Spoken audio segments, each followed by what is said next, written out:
Buenas! E aí, beleza? Gostando da preposição?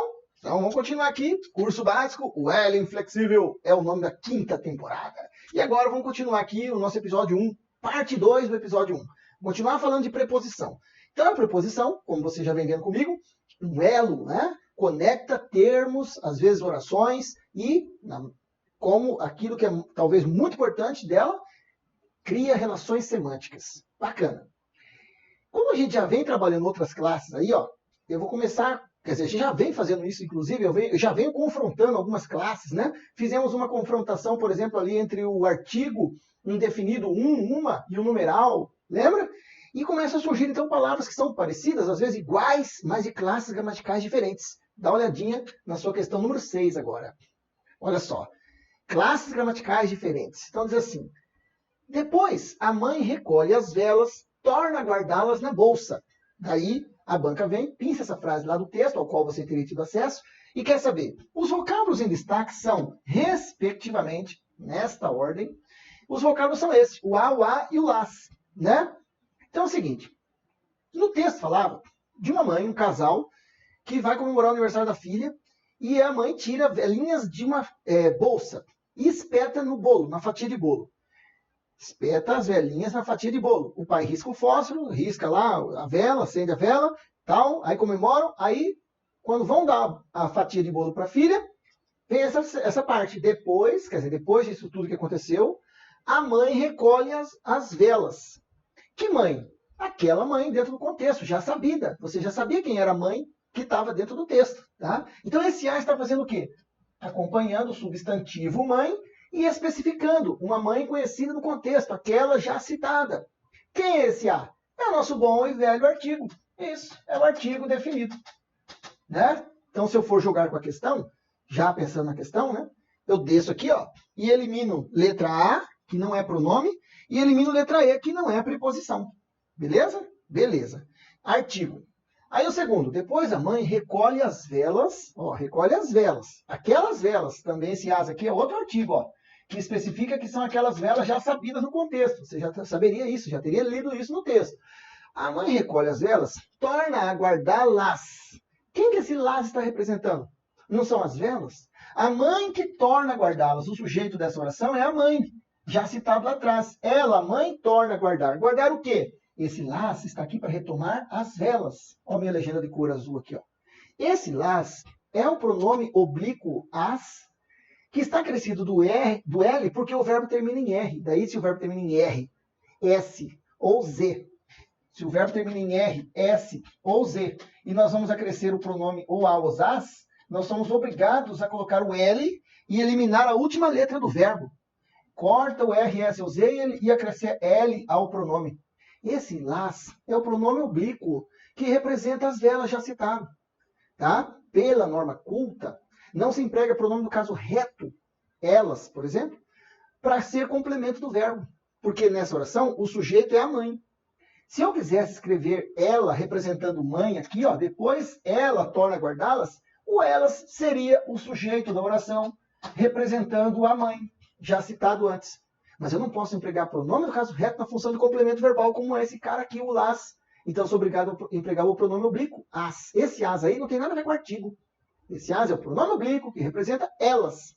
E é um pronome pessoal. Pessoal, não necessariamente porque representa pessoas, mas porque representa um substantivo. Pessoal, a figura do substantivo. Podia ser uma coisa também. Por exemplo, eu digo, comprei uma caneta.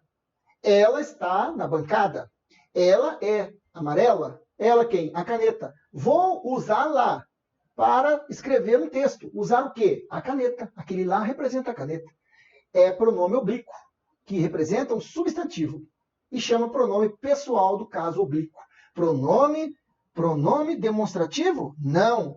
Não, agora eu tô lá no último, né? Eu vou deixar esse do meio para o final, tá? Só de propósito, eu vou deixar para o final. Então, o último é pronome pessoal oblíquo. Pronome pessoal oblíquo. Não é um pronome demonstrativo. Os as também podem ser pronomes demonstrativos. Mas quando isso acontece, eles equivalem a aquele, aquela, aqueles, aquelas. Por exemplo, se eu falo assim, as que me ajudarem poderão sair mais cedo. Poderão ir embora. As que me ajudarem. Esse as é um pronome demonstrativo, que equivale a aquelas, aqueles, aquelas. Ó, vou fazer uma reunião na sala de aula com as alunas, hein? As que me ajudarem poderão sair mais cedo. Aquelas que me ajudarem. Esse as representaria, por exemplo, então, o aquelas. Seria, nessa minha oração aqui, ó, um pronome demonstrativo. Então é verdade que o a pode ser pronome demonstrativo, mas não era o caso aqui. Letra D está fora. Pode ser pronome oblíquo, como é o caso aqui. Pode ser artigo, como a gente já viu ali em cima. Singular ou plural, tanto faz. Tá? O a pode ser até o nome da letra. O a. O a é um substantivo. O a. Nesse caso, quando eu falo da letra, quando eu falo da palavra, né? Quando eu falo da palavra, é um substantivo. E ainda pode ser o que ele é aqui. Dá uma olhadinha. Torna a guardá-las. Olha o que eu tenho aqui. Eu tenho o verbo tornar e eu tenho o verbo guardar. Os dois verbos estão aqui conectados por esse a. Como se fosse o que esse a? Como se fosse a ponte. Conectando, só que agora não conectou um termo, uma classe a outra. Conectou dois verbos. Criando essa ideia, né, dessa ação repetitiva. Ela, com certeza, antes de sair de casa, guardou a vela na bolsa. O trecho narrativo não fala esse momento precedente à cena, que a vela não nasceu na bolsa. Ela estava dentro da bolsa. Quando ela tirou da bolsa, colocou no bolo e torna a guardá-las. Onde? Na bolsa. Então, esse verbo tornar dá a ideia da ação repetitiva. E a ação efetivamente importante que ocorre aqui é a ação de guardar. Esse é o verbo principal aqui, ó. Nessa locução, e agora chama locução verbal. A locução verbal, dois ou mais verbos trabalhando juntos como se fossem um só. E nesse caso, esse a é o conectivo, é o elo entre as duas, entre os dois verbos. Ah, é, professor? Cria conexão, ligação, como se fosse uma rodana ali, ó, ligando, atando, você está vendo? Então eu estou diante de quem? Estou diante da preposição. Olha só a palavra preposição. Preposição a gente quase não pensa nisso, mas se você pensar, é uma palavra que cria uma prévia posição. O que é isso? Uma posição no contexto. Prévia, quer dizer, naquele contexto ali. Esse a, preposição, não vai ligar simplesmente somente esses dois verbos a vida toda dele. Ele poderia ligar outros verbos. Por exemplo, comecei a estudar. É o mesmo a, só que agora ligando começar e estudar. Viu? Uma prévia posição, uma posição circunstancial naquele contexto. Então, quer dizer que esse a cria uma prévia posição? Ele cria uma pré-posição entre os termos. Pré-posição. Quem fala bem isso é nordestino. Uma pré-posição. Viu? Aqui, ele era o acompanhante ou determinante do substantivo. Lá, ele era o representante do substantivo, pronome. E agora, ele é apenas um elo, um conectivo entre dois verbos. Agora é a preposição. Viu? E cuidado, que não é uma palavra com várias classes. São várias classes que têm a mesma forma apenas. Tá? E no final, então, está aqui a resposta. Letra B. Uma questão que envolve o quê? O conhecimento puro de morfologia, claro, aplicada ao contexto, mas é uma análise morfológica isso aqui. Ó. Análise morfológica, análise das palavras quanto à sua classificação primária. O que elas são em essência, no seu estado bruto, ou seja, morfologia. É um tema dos mais relevantes, né? É a principal matéria deste nosso curso básico, é a morfologia. Seja falando de som, depois de posição de sílaba tônica, pensando em semântica, significado de palavra, pensando em estilística, sentido conotativo, denotativo, o tempo todo é a gente pensando em quê? Na palavra, classe gramatical. Né? É muito importante você entender que a morfologia vai te dar uma base significativa para depois você entender a análise sintática, quando nós fizermos o curso de análise sintática, você já não fez, se vai fazer ainda, o curso de análise sintática. Falar de funções sintáticas. Aqui, por exemplo, eu citei sujeito, falei um pouquinho só de complemento verbal, esses assuntos, esses temas, funções sintáticas. O que as palavras são dentro das orações? Se são sujeito, objeto, complemento, adjunto, adjunta verbial, adjunta nominal, complemento nominal, relações de regência, concordância, crase. Não ocorre crase nesse A porque não ocorre crase antes de verbo. Guardar é verbo. Por quê? Porque verbo não aceita artigo. Esse A aqui é só a preposição. Essas relações, tudo isso que a gente fala, começa aqui na base da morfologia.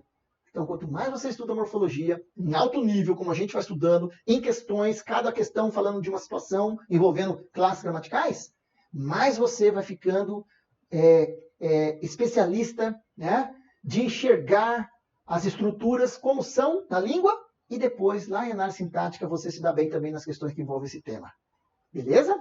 Tamo junto. Legal, né? Beleza. Vou fazer mais uma questão aqui. Eu falei o que mesmo que a gente vem falando da preposição?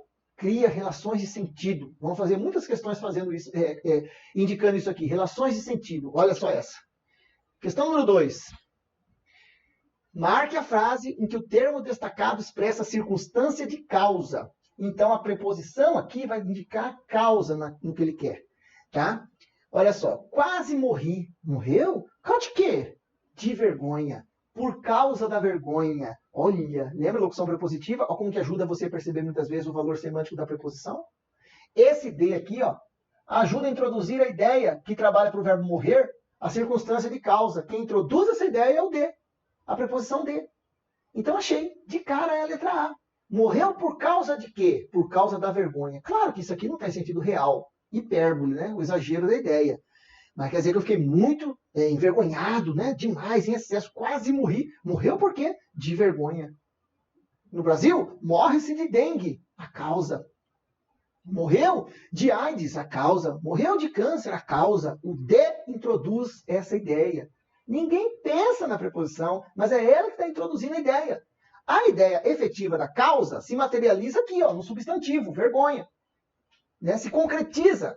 O tipo de causa especifica a causa ali no substantivo, mas o de introduz a ideia, a circunstância de causa. Então, o que é isso? Achei. A resposta tem que ser essa. Vamos confirmar? Vamos. Letra B. Agir com calma. Qual seria a pergunta que você faria? Agiu como? Isso. Então, esse como aqui, ó, ajuda a introduzir a ideia de modo. Agir como? Modo. Enquanto lá em cima seria a ideia de causa, né? Já na letra A seria a ideia da causa. Vamos confirmando só. Os mudos falam. Falam usando o que como instrumento? Isso. Esse com aqui, ó, ajuda a introduzir a ideia de instrumento. Tem muitas relações semânticas das palavras. Né? Enquanto aqui é modo, aqui é um instrumento, como se fosse usando as mãos para falar. Um instrumento, mesmo que não seja realmente, literalmente, né? Um instrumento, uma ferramenta, uma chave de fenda e tal, mas é metaforicamente, um instrumento que se usa para falar. Tá? Essa aqui é interessante. Apesar do fracasso, ele insistiu. Aqui vai acontecer o seguinte. Aqui eu falei locução prepositiva, porque eu ia falar da ideia do por causa de, tá? Por causa da vergonha. Por isso que eu voltei a escrever locução prepositiva. Termina em preposição. Muitas vezes a locução prepositiva escancara a relação semântica da preposição. No caso aqui, ó, causa, na letra A. Né? Agora, olha só essa. O que acontece aqui é um fenômeno chamado concessão, justamente também numa outra locução prepositiva, o por causa de. O é o artigo que acompanha o substantivo fracasso, tá? E tudo isso aqui, ó, ajuda a dar a ideia de concessão em relação a essa oração. Ele insistiu. Ele insistiu é uma oração, a oração gira em torno do verbo. Ele insistiu. Então é o seguinte, se ele fracassou, o que se esperaria de quem fracassa? O normal é desistir. Mas não, ele insistiu. Olha lá. Então eu estou diante de quê? De uma relação que é uma exceção ao que se espera. Isso chama concessão. A concessão é algo que vai contra o que se espera. Por isso esse com aqui associa com concessão, associa com contrariedade, contraste, oposição. Insistir, aqui no caso, vamos supor que seja em prol de uma ideia boa, por exemplo, fazer um concurso e tal, ele não passou, mas mesmo assim está lá, está estudando. Então isso aqui é positivo, ó. Ter fracassado é algo negativo. Você está vendo positivo com negativo? Contraste. Esse apesar de dessa ideia. Olha quantas palavras dão essa ideia. Olha uma que a gente já tem trabalhado em processo de formação de palavras, o embora. Embora. Ainda que tivesse fracassado, mesmo fracassado, esse apesar de é uma locução prepositiva, termina em preposição, das mais comuns, simples. O primo rico desse apesar de é o a despeito de. Que formal. A despeito do fracasso. Que quer dizer o quê? A mesma coisa que o apesar de.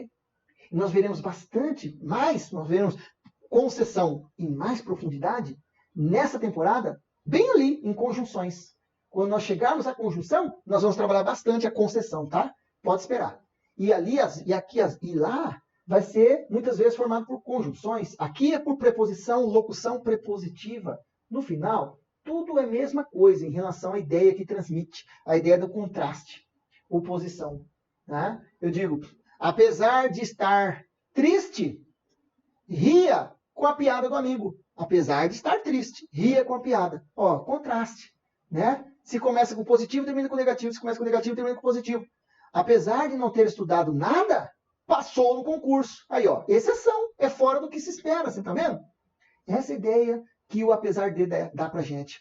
Não tem nada a ver com causa. Nada a ver. Né? Ele não persistiu, ele não insistiu porque fracassou. Não, apesar de ter fracassado, ele insistiu. Isso é o contrário, inclusive. Não vou dizer que é o contrário, mas isso é contra a lógica. A lógica de quem fracassa é não insistir. E ele foi lá e insistiu. E aqui eu abro um parêntese para você que estuda para concurso. A questão não é insistir, tem uma palavra que é melhor. Persistir. Porque insistir, muitas vezes, você bate na tecla errada. Né? Você está insistindo nisso, cara? Você está errado, mas você está insistindo. Não, persistir. Persistir dá uma ideia de que a pessoa é perseverante. Perseverar quer dizer, é mesmo diante do fracasso, ir lá e fazer, dar um jeito de chegar a um bom resultado. Tá? Me parece que é melhor persistir do que insistir. Fecha parênteses. Letra E. Aquela rua é demasiado estreita. Aqui, olha o que vai acontecer. Aí a gente já esbarra aqui na próxima classe gramatical nossa, dentro dessa temporada. Não, não é a conjunção. A conjunção vai ser a última. Você já viu, né? No material aí? Advérbio. Essa palavra é um advérbio nessa frase. Observe só. Aquela rua é estreita. Você está vendo que estreita concorda com rua? Porque estreita é o adjetivo que caracteriza o substantivo rua. Rua é substantivo e estreita é o seu adjetivo. Agora, esse vocábulo demasiado, ele trabalha para o adjetivo. Ele vem, trabalha para o adjetivo e intensifica essa característica. Dizer que é demasiado estreita é como se eu dissesse muito estreita, você está vendo? Esse vocábulo trabalha para o adjetivo, intensificando essa característica. Então, eu estou diante de um advérbio. Advérbio é uma classe que também, dentro das invariáveis, isso aqui é invariável, aqui, ó, não tem gênero nem número isso aqui. Se fosse as ruas, aquelas ruas, o verbo ser iria para o plural, são. O adjetivo estreito iria para o plural, estreitas. Mas com demasiado não ia acontecer nada. Porque não é advérbio é neutro. Não tem gênero nem número. É inflexível. Pertence ao grupo do elo inflexível. Não o elo em si, mas da temporada, né? Da temporada. Esse demasiado é um advérbio. Advérbio, ele vai para lá, ele vai trabalhar para a classe, acrescendo uma informação a mais. Nós veremos isso ali, logo à frente, nos próximos capítulos, tá? Depois de preposição. Então, isso aqui já é um esbarrão que eu dou, como eu sempre brinco com você, né? Que nesse processo de estudo de uma classe, nós vamos esbarrar várias vezes em outras classes. Vamos esbarrar nelas. Tá? Eu quero que você entenda isso, que eu esbarro numa classe e logo essa classe será o astro da vez. Né? A história estará sendo falada dele, no caso do advérbio. Advérbio é a palavra que trabalha principalmente para verbos, mas não só para verbos. Ele também pode trabalhar para um adjetivo ou para um outro advérbio. Nesse caso é para o adjetivo estreita, intensificando. Então, qual é a ideia desse advérbio nessa frase? É indicar intensidade. Então, o advérbio indicou intensidade, o apesar de indicou concessão, exceção, essa ideia, o valor técnico. Os mútuos falam com as mãos, instrumento, agir com calma, modo, e finalmente, quase morri de vergonha, a causa da morte, ou da quase morte. Está aqui a resposta, a letra A. O que eu falei para você? Morfologia e classes gramaticais e semântica andam de braços dados. E a preposição, muitas e tantas vezes, vai ser cobrada em exercícios assim.